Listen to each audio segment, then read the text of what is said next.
നമുക്കൊരു കഥ കേട്ടാലോ? കഥയുടെ പേരാണ് മന്ത്രിക്കുന്ന കാട്. ഒരിടത്തൊരിടത്ത് നിറയെ മലകളും കുന്നുകളും അരുവികളും ഒക്കെയുള്ള ഒരു നാടുണ്ടായിരുന്നു. അവിടെയാണ് മന്ത്രിക്കുന്ന കാട് സ്ഥിതി ചെയ്യുന്നത്. ഈ കാട് മറ്റു കാടുകളിൽ നിന്ന് വ്യത്യസ്തമാണ്. എങ്ങനെയാണെന്നോ, ഈ കാട്ടിലെ മരങ്ങൾക്ക് സംസാരിക്കാൻ കഴിയും. അവർ പരസ്പരം രഹസ്യങ്ങളും പഴയ കഥകളും കടങ്കഥകളും ഒക്കെ കൈമാറും. ആ കാട്ടിലാണ് നമ്മുടെ മിട്ടുമുയൽ താമസിക്കുന്നത്. നക്ഷത്രങ്ങളുള്ള ഒരു രാത്രിയിൽ മിട്ടുമുയൽ മന്ത്രിക്കുന്ന കാടിനെ കുറിച്ച് കൂടുതൽ അറിയാനായി ഇറങ്ങിത്തിരിച്ചു. ഉയർന്നു നിൽക്കുന്ന മരങ്ങൾക്കിടയിലൂടെ അവൻ ചാടി ചാടി നടന്നു. മരങ്ങൾ സംസാരിക്കുന്നത് കേൾക്കാനായി അവൻ ചെവി ഉയർത്തിപ്പിടിച്ചു.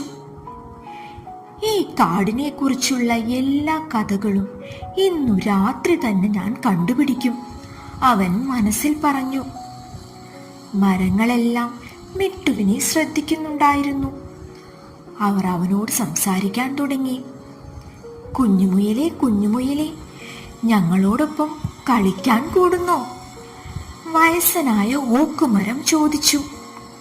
കേൾക്കേണ്ട താമസം, മിട്ടു യെസ് പറഞ്ഞു. അവന് ക്യാരറ്റിനേക്കാൾ ഇഷ്ടമായിരുന്നു കളികൾ. ബുദ്ധിമാനായ ഓക്കുമരം പറഞ്ഞു, എന്നാൽ ഈ കാടിൻ്റെ ഹൃദയം കണ്ടുപിടിക്കാമോ? നക്ഷത്രങ്ങളെ പിന്തുടർന്നു പോയിക്കോളൂ. പക്ഷേ ഒരു കാര്യം ശ്രദ്ധിക്കണം, മിന്നുന്നതെല്ലാം പൊന്നല്ല. ഈ കളിയിൽ താൻ ജയിച്ചിരിക്കുമെന്ന ദൃഢനിശ്ചയത്തോടെ മിട്ടു അവന്റെ അന്വേഷണം ആരംഭിച്ചു. ചന്ദ്രനും നക്ഷത്രങ്ങളും അവന്റെ വഴിയിൽ വെളിച്ചമായി. കുഞ്ഞു മിട്ടുവിന്റെ ആവേശം കണ്ട് മരങ്ങൾക്ക് ചിരിയടക്കാനായില്ല.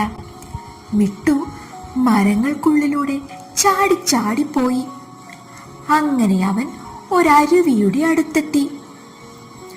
ധൈര്യവാനായ കുഞ്ഞുമുയലേ, നീ കാടിന്റെ ഹൃദയം തേടുകയാണോ? നിലാവിൽ മിന്നിത്തിളങ്ങി ഒഴുകുന്ന അരുവി ചോദിച്ചു. അതെ, മിട്ടു ഉറപ്പിച്ചു പറഞ്ഞു. അരുവി അവന് അക്കരെ കടക്കാനുള്ള നിർദ്ദേശങ്ങൾ കൊടുത്തു. മിട്ടു എത്തിച്ചേർന്നത് നിലാവിൽ കുളിച്ചു നിൽക്കുന്ന ഒരിടത്തായിരുന്നു.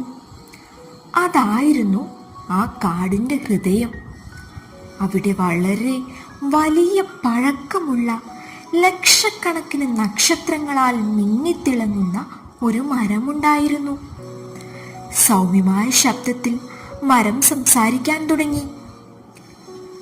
പ്രിയപ്പെട്ട മിട്ടു, നീ നിന്റെ ധൈര്യം തെളിയിച്ചു. അതിനു പകരമായി മന്ത്രിക്കുന്ന കാടിനെ കുറിച്ചുള്ള ആ വലിയ രഹസ്യം ഞാൻ നീയുമായി പങ്കുവയ്ക്കാം.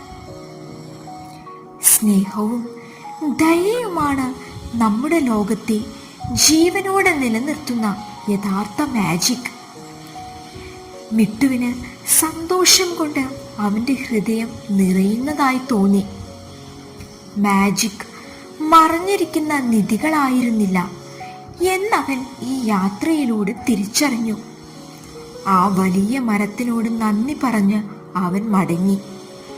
തന്റെ കണ്ടെത്തലുകൾ കാട്ടിലെ മറ്റു സുഹൃത്തുക്കളോട് പറയാനുള്ള തിടുക്കത്തിലായിരുന്നു മിട്ടു.